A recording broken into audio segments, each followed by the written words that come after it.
I think whatever end of the scale you're at on price, you have to understand your customer, because the retailer is going to understand their customer inside out. So if you're going to scale through retail, or if you're going to scale through D2C, understanding the changing customer mindset is just massively important.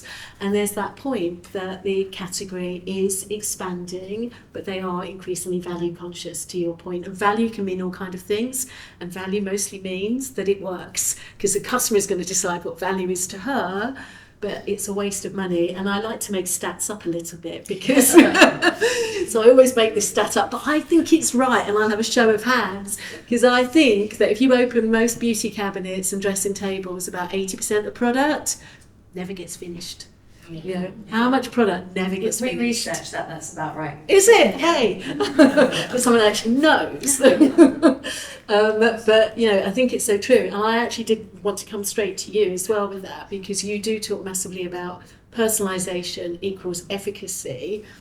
How robust do you think that's made your business model? How much has that been a real kind of click, not just with the consumer, but with investors and financial management? Yeah, I think it ties into a few consumer needs really that were happening at the same time. We could see that even years ago. But it's about getting every ingredient that you do need, nothing that you don't need, in exactly the right size for you to apply at exactly the right dose for you. And so all of the thinking is done for you. You know, there's so much noise that has built up in skincare over the past 10 years in social media, especially. I think people really want to just be guided, but don't even know who the right people are to guide them, and who's kind of, you know, full of it, and who's the real deal. So, you know, by creating a service that is dermatologist-led, you don't have to think about skincare. Some people might like to think about it, but a lot of, especially busier, older people just don't want to think about it. Take the work out for me. So to come and get something that is made for you, and like you say, it'll be efficacious, and we know that it will work, but more than that, it's completely sustainable. You finish your cartridge at the end of the month, it is completely empty. It is so satisfying. It's one of the things I love most about our brand. Is you can see it going down to empty. And so ultimately, the bathroom cupboard that you did have, that is full of 80% of unfinished products, just like it's gone. People join Clearer. Eventually they realise, wow, this works. They'll clear out that cupboard, and that's over for them. Like that era of wasting money and resources in environmental skincare that doesn't get finished is over. So I think that's very relevant. I would also say, though, I think one of the major challenges that we've had is communicating personalisation, because I don't actually think that personalisation does necessarily mean efficacy for people. I think people kind of want to know, well, I heard about this ingredient and I know that really works, so will that one work for me? It's kind of, people need that specificity about what it is that's going in to sell it. So for us, ultimately now, honestly, it's taken 3 years and we're still learning the most effective way of communicating that to people. But if you can say, yes, people do want to spend more smartly. Well, this is just all of your serums and treatments and moisturiser in one step. Go, actually, wow, I can't believe I can get that for £65 a month. Suddenly that's not a big commitment. It's something that is very smart and effective and efficient for people. And that's exactly right about what can scale. You know, value can mean different things to different people. And one other thing I wanted to say actually was that the subscription model then for us commercially is built into the business. You can only access our bespoke formula by subscription.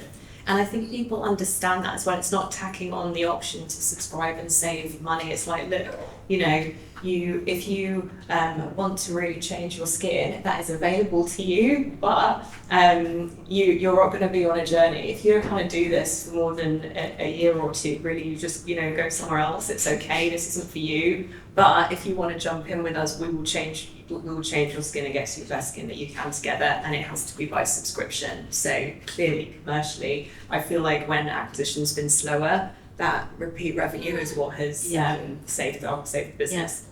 And we were saying the other day that retention is the new acquisition. Yeah. You know, and subscription is your mechanic for that, but only if it has value.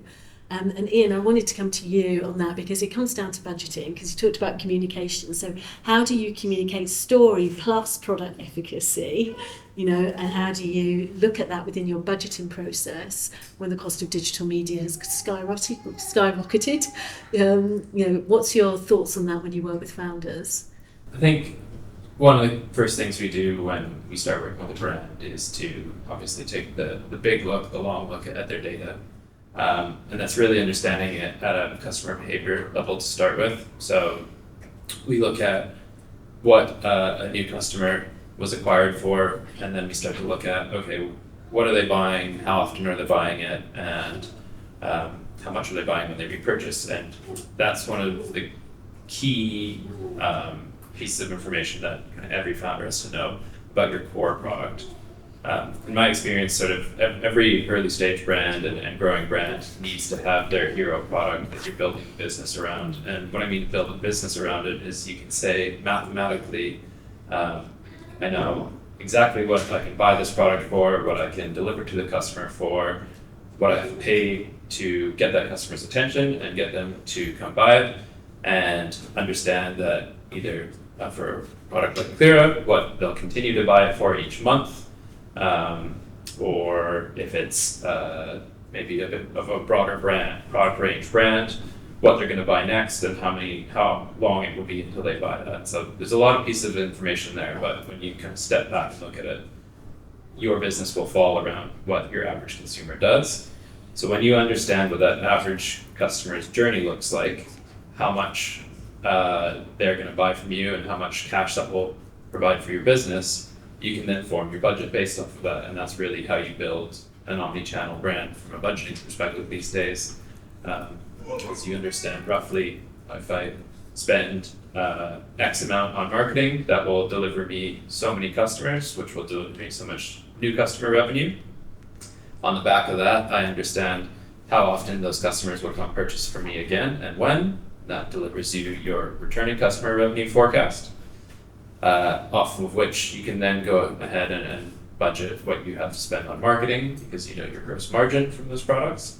And after that, that really leaves you with how much you have to cover overheads in the business so that you can build your team and build perhaps technology expertise in the business, or build and afford a larger marketing or customer service side of the business. So it's really budgeting for a brand starts with understanding your customer journey and your product journey that those customers go through, and that's really the key to it. Yeah, and the way that you talk it is great, because you're just talking common sense as well. It's not financial jargon. It's common sense that you can easily translate. You don't need to have, great financial knowledge to understand your customer and all of the things that you've just said.